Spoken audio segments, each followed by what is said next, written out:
Bonjour à tous et à toutes, c'est Paul Damin pour vous présenter un nouveau sapin en sucette. Et aujourd'hui, je me suis demandé, encore une fois, s'il n'était pas possible de transmettre des maladies d'arbre en arbre par le simple bec des pivers. Oui, je vais loin, probablement. Mais le fait est que le pygmée, donc tout le monde connaît, ce sont des oiseaux qui vont forer le bois, mais à noter tout de même qu'il y a le tambourinage et le martèlement. L'un des deux permet de creuser le bois afin d'en retirer les larves qui se seraient éventuellement infiltrées au plus profond du bois. L'autre sert juste à marquer son territoire. Si l'on devait faire le parallèle, c'est un genre de rugissement pour le lion, mais rugissement fait par un oiseau. C'est c'est un parallèle un peu audacieux, il va le dire, et peut-être un petit peu bancal. Mais bon, on va dire que l'idée est là. Et donc, si comment dire, on retrace les parallèles, si on persévère dans l'idée des parallèles, il faut savoir que le bec du Big Bear a sûrement été recouvert d'un de comment dire de substance qui était sur le tronc de l'arbre ou dans le cœur de l'arbre lui-même. Donc peut-être qu'il y a du phloème, du xylème, peut-être qu'il y a des micro-organismes. Peut-être que ce même bec a perforé les larves qui avaient en leur sein des, comment dire, des virus en incubation ou d'autres micro-organismes. Dans tous les cas de figure, c'est possible que les restes soient sur le bec.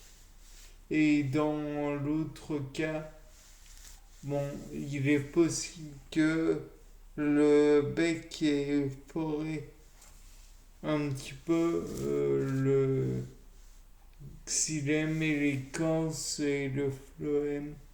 Dans tous les cas de figure, il ne risque pas beaucoup d'avoir heurté d'autres, des larves ou je ne sais quoi. Donc on peut espérer qu'il n'y aura pas de restes animaux sur le bec. Dans tous les cas de figure, il est possible aussi que ce même pic vert ait transmis et fait le même œuvre sur d'autres arbres. Il a peut-être tambouriné ou martelé là un autre arbre afin d'en marquer le territoire ou je ne sais quelle autre raison. Peut-être qu'il a réussi à avoir d'autres larves, enfin bref, dans tous les cas de figure, il est capable d'avoir transmis des, comment dire, des éléments du précédent arbre au second.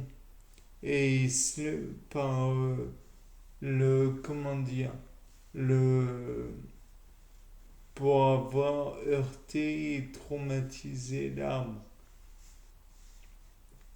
Le terme traumatisé est bien sûr peut-être un petit peu exagéré. Blessé peut-être, là est toute la question. Dans tous les cas de figure, il risque d'avoir heurté celui-ci, d'avoir causé une blessure au travers de l'écorce, et peut-être aurait-il même, comment dire, transmis des maladies, peut-être mis des sports involontairement, transmis des sports, ou alors peut-être même aurait-il transmis comment dire, des parasites ou que sais-je à cet arbre, et peut-être que à terme ce, cet arbre va être malade à cause du premier qui aurait été lésé comme je l'ai dit précédemment. Peut-être que ça aurait causé aussi d'autres problèmes puisque quand on transfuse le sang d'une personne qui est étrangère, qui n'a pas le même groupe sanguin et j'en passe, à une autre personne, il est envisageable de causer chez cette autre personne des problèmes tels que des caillots sanguins ou des problèmes de rejet du sang. Peut-être est-ce aussi valable pour les organes, c'est même pas peut-être, c'est à coup sûr. Donc peut-être que en mettant, en blessant l'arbre, il va être aussi inclus des morceaux du premier arbre et dans ce cas, ça risque de causer des nécroses. Peut-être est-ce que le rejet de la sève va avoir lieu aussi, un genre d'embolie ou que sais-je encore, un non, un genre de caillou dans le phloème de l'arbre. Le doute est permis, mais la théorie est bien là. De plus, peut-être que en comment dire, en forant entre guillemets l'arbre est un insecte qui était présent au mauvais endroit, au mauvais moment. Celui-ci a relâché un liquide permettant l'appel de d'autres insectes, mais qu'il était trop tard et le liquide sort sur le bec de l'oiseau qui, en perforant l'écorce du second arbre, déposerait aussi le liquide, faisant amener d'autres insectes qui pourraient être du même genre. C'est assez étrange toutes les idées que j'ai, mais elles ont mérite de pouvoir exister. Bien, c'était Paul Dame pour un nouveau sapin. Au revoir.